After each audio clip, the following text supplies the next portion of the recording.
azt, hogy nem előről kezdünk. Mert minden egyes vizsgán, mivel hogy a tanacit soha se kaptuk meg.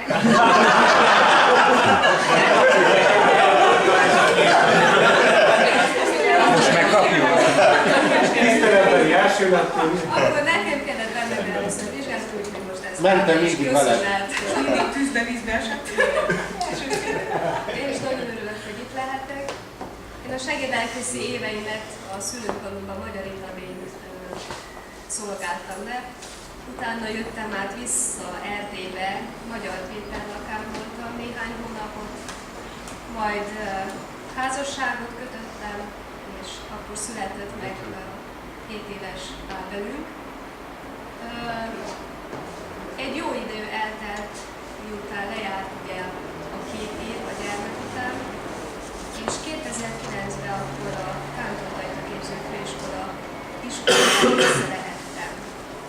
Ez körülbelül már 4 éve vagyok, és nagyon szeretem ezt a munkát, mert nem csak, hogy lelkész vagyok ebben a főiskolában, hanem tanítok is, és irodai munkát is végzek.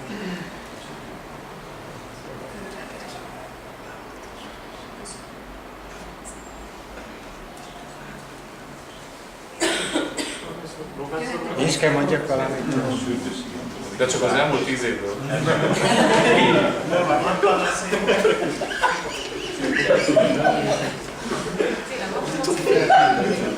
Tényleg, az dolgozik, hogy ki kell valami.